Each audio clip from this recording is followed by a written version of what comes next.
Assalamualaikum warahmatullahi wabarakatuh. Berjumpa lagi bersama kami Om Agri Motor. Pada kesempatan kali ini kita akan membahas mengenai 8 poin yang bisa menyebabkan Yamaha Mio itu jadi boros bensin atau boros minyak atau boros BBM.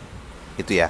Seperti yang kita ketahui bahwa Yamaha Mio itu memang sudah terkenal boros sebenarnya ya, untuk apa namanya, tipe-tipe matic sekelasnya memang Yamaha Mio itu cukup menempati tempat yang teratas di urutan teratas dalam hal keborosannya.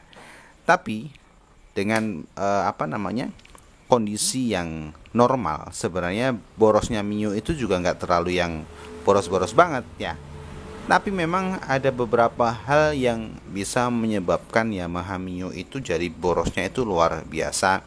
Borosnya itu jadi bikin kita dompet kita jebol kayak gitu ya. Nah, karena saking borosnya.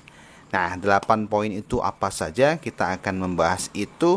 Kita akan mengulasnya secara ringkas dan dengan bahasa yang mudah dipahami sama teman-teman ya. Kita akan bahas itu. Simak videonya sampai habis. Terima kasih sudah klik video ini, sudah bergabung bersama kami. Jangan lupa subscribe dan juga nyalakan lonceng notifikasinya, dan jangan lupa juga sholat bagi yang belum sholat ya. Sholat adalah tiang agama. Terus kita akan langsung masuk ke poin yang pertama. Jadi nanti ada 8 poin. Ada 8 poin yang akan kita sampaikan, yang akan kita berikan kepada teman-teman. 8 poin ini adalah hal-hal yang memang paling sering terjadi, paling sering kita temui berdasarkan pengalaman kami selama menjadi mekanik ya, kayak gitu ya. Oke, poin yang pertama itu apa? Poin yang pertama yang paling sering, yang paling orang-orang itu mengabaikan, untuk beberapa orang memang mengabaikan, yaitu kondisi filter udara yang kotor. Nah, untuk filter udara kita nggak bawa contohnya, tapi yang namanya kotor pasti semua orang juga bisa menilai bahwa itu kotor atau bersih, itu pasti sudah bisa menilai ya. Nah, kondisi filter udara yang kotor ini menyebabkan aliran udara yang ke karburator itu jadi tersumbat ya. Kita tahu bahwa kondisi karburator apabila sedang hidup motornya atau sedang kita selah si selahnya, itu akan ketika kita tutup lubang intake venturinya, kita tutup kayak gini ya, itu akan menyebabkan dia bahan bakar itu akan terhisap secara berlebihan.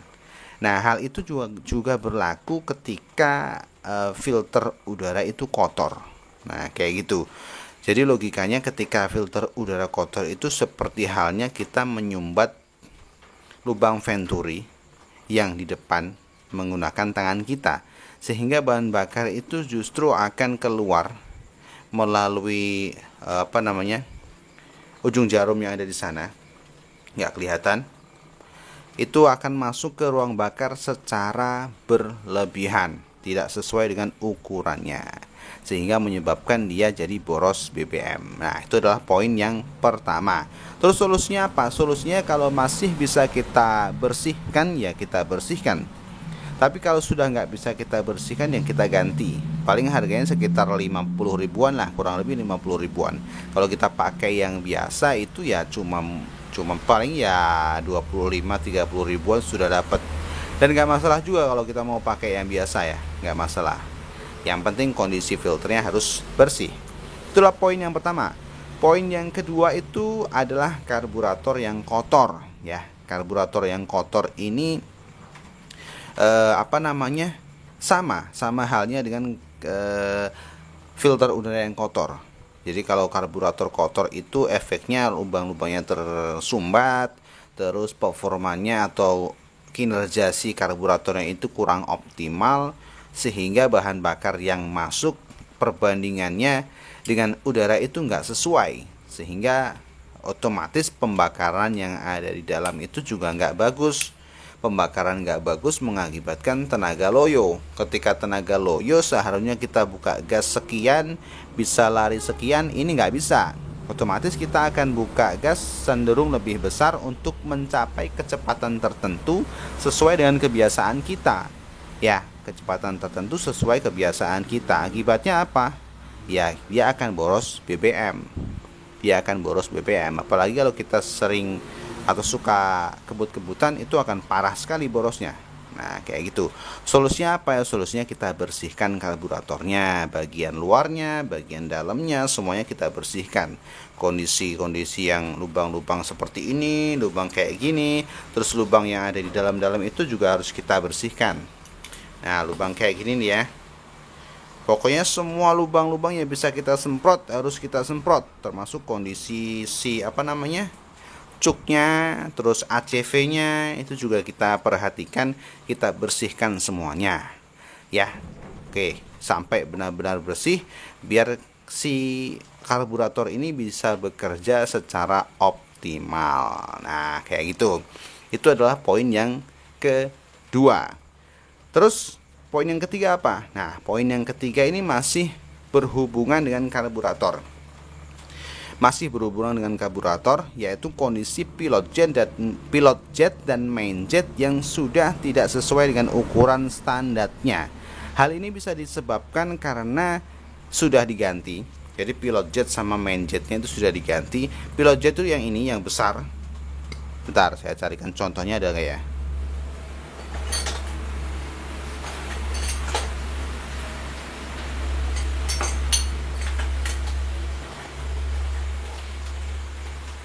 Nah, main jet ya, main jet itu yang besar, main jet itu yang besar ini, sedangkan pilot jet itu yang kecil, yang ada di sana. Biasanya kondisinya itu yang di dalam ini lubang-lubang kecil-kecil kayak gini tuh sudah dibesar-besarkan sama tangan-tangan jahil, nggak bisa fokus. Nah, lubang-lubang kecil itu ya, itu sudah dibesarkan sama tangan-tangan jahil. Tujuannya apa? Katanya biar motornya lebih kenceng, tapi nyatanya justru membuat motor atau karburator ini kerjanya nggak optimal dan nggak efisien. Bahan bakarnya jadi tambah boros. Nah, kayak gitu ya. Itu adalah poin yang ketiga. Solusinya apa? Solusinya ya harus kita ganti menggunakan repair kit yang baru. Kalau ada yang ori ya kita beli yang ori, kalau nggak ada yang penting ininya kondisinya standar gitu aja. Saya rasa merek-merek tertentu ya, merek-merek terkenal itu pilot jet, main jetnya sudah presisi, mendekati presisi walaupun nggak 100% presisi. Oke, setelah itu kita ganti dengan pilot jet dan main jet yang sudah kita dapat di dalam repair kit itu. Itu adalah poin yang ketiga. Kemudian kita masuk ke poin yang keempat. Nah, poin yang keempat itu adalah baut manifold yang dol. Baut manifold yang ada di cylinder head, yang ada di cylinder head.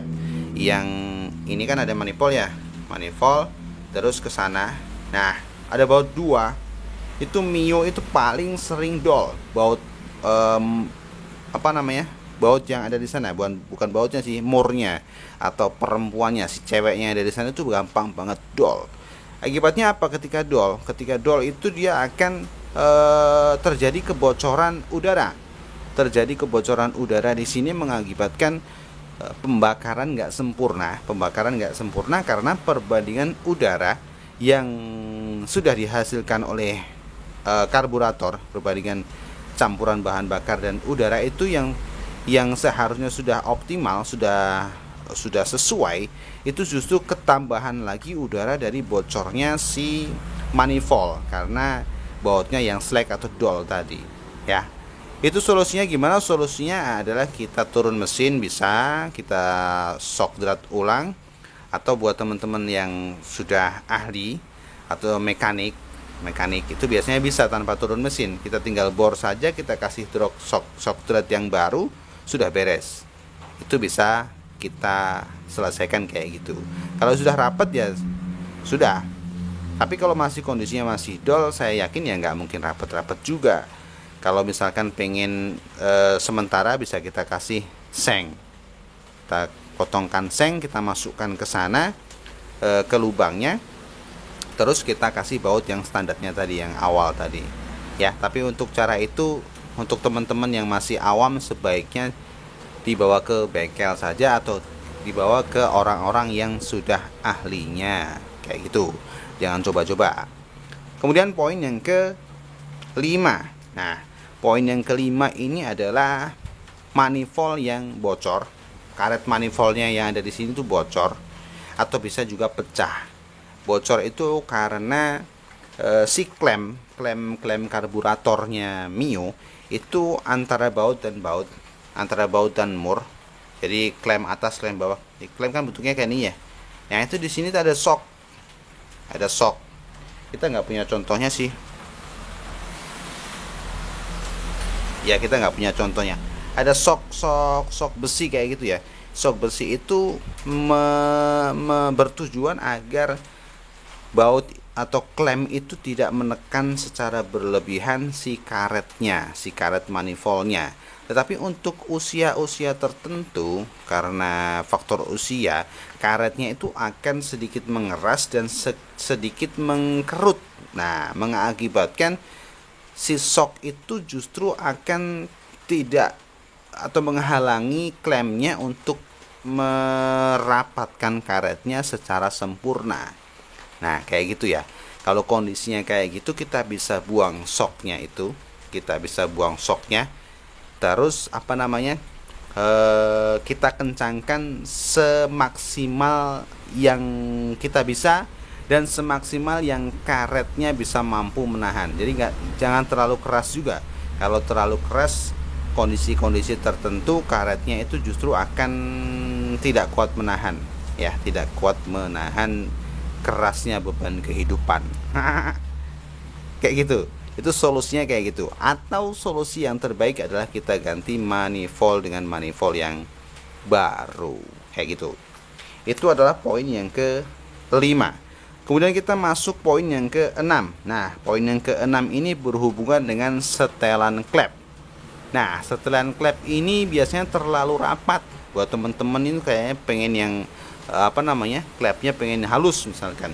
Itu kita setel yang terlalu rapat. Itu mengakibatkan apa? Mengakibatkan kompresi bocor. Nah, kompresi bocor di sini juga mengakibatkan kerja mesin nggak optimal, pembakaran juga nggak maksimal, mengakibatkan kinerja mesinnya itu jadi nggak bagus. Otomatis kalau kinerja mesinnya nggak bagus, pembakarannya nggak bagus, ya jadi boros. Nah, kayak gitu. Solusinya ya kita setel dengan setelan yang standar. Kalau untuk Mio itu saya sering setel itu dengan ukuran 0,15. In dan X sama ya. 0,15 itu sudah paling optimal. Nah, kalau sudah kita setel kayak gitu tapi sepertinya klepnya masih bermasalah, itu bisa jadi sudah waktunya memperbaiki klep yang ada di dalam. Entah itu klepnya rusak atau kotor, atau bos seatingnya tuh waktunya ganti, waktunya skir juga bisa. Nah, kayak gitu. Jadi solusinya kita setel dulu. Kalau memang ada indikasi-indikasi kompresi bocor, ya kita bongkar, kita lihat kondisi klepnya seperti apa, terus kita perbaiki, kayak gitu ya. Kemudian poin yang ketujuh adalah pengapian yang tidak sempurna. Pengapian yang tidak sempurna ini bisa ditandai dengan busi yang boros atau busi yang gampang mati, ya. Atau mungkin bisa juga kecepatan tertentu dia ngebrebet, kayak gitu. Atau bisa juga tenaganya nggak bagus. Tapi yang paling sering itu ya ngebrebet. Ketika kita geber atau ketika awal-awal bunyi, pokoknya RPM tertentu itu ada berebetnya. Berebetnya itu terus-terusan biasanya. Tapi kalau untuk Mio biasanya RPM berapa kalau RPM ya? Ya kecepatan sekitar 50 atau 60 itu dia seperti nyendat-nyendat, seperti nggak stabil. Nah, itu adalah indikasi pengapian yang tidak sempurna.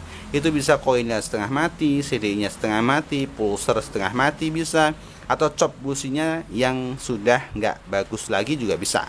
Solusinya ya kita cari poin-poin itu yang mana yang rusak.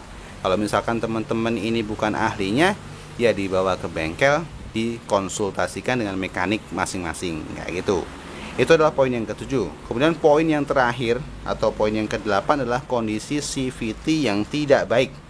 Kondisi CVT yang tidak baik itu bisa karena fan belnya ya sudah retak-retak kayak gini misalkan, ya retak-retak kayak gini.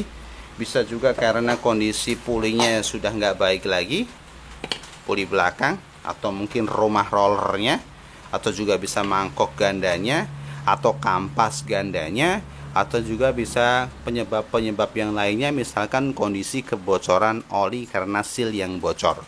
Itu mengakibatkan tenaganya tuh banyak yang terbuang di CVT.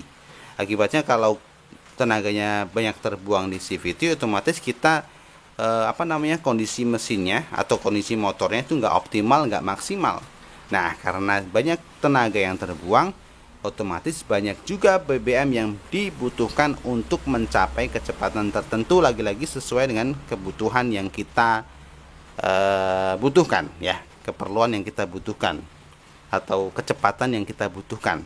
Nah, kayak gitu. Solusinya apa ya? Kita bongkar CVT-nya, kita teliti satu persatu, kita perbaiki yang memang ada indikasi rusak. Kalau misalkan kurang jelas ininya, yang rusak yang mana, ya sebaiknya dibawa ke mekanik atau bengkel masing-masing biar nggak salah penanganan kayak gitu ya. Oke, itu adalah 8 poin yang bisa saya sampaikan, yang bisa saya bagikan ke teman-teman. Semoga poin-poin itu bisa memberikan sedikit pencerahan buat teman-teman yang menyukai atau memiliki Yamaha Mio yang motornya itu boros nggak karuan. Itu bisa dicek satu per satu poin-poin yang sudah saya sampaikan.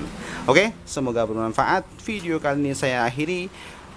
Jangan lupa subscribe dan juga nyalakan lonceng notifikasinya, dan jangan lupa juga sholat bagi teman-teman yang belum sholat. Oke, sholat dulu teman-teman. Terima kasih, video saya akhiri. Assalamualaikum warahmatullahi wabarakatuh. Oma Gede Motor.